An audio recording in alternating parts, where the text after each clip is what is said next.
అయితే దేవుడు ఎవరిని పిలుస్తాడు అన్న ప్రశ్నకి జవాబు ఉండాలిగా. దేవుడు ఎవరిని పిలుస్తాడు?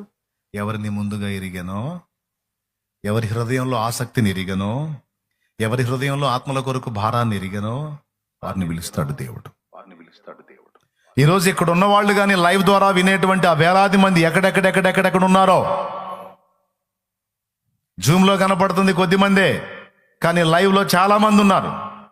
నేను చెప్తున్నా, నీ ప్రాంతంలో, నీ ఉన్న సమాజంలో, నీ ఉన్న జిల్లాలో, నీ ఉన్న గ్రామంలో, పట్టణంలో, ప్రాంతంలో నీవు దేవుని సేవకి సిద్ధపడాలి.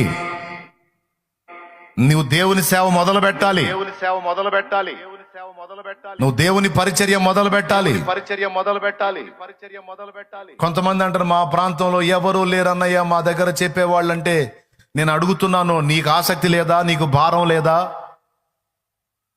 చెప్పేవాళ్ళు ఎవరు లేకపోతే నీకేమైంది?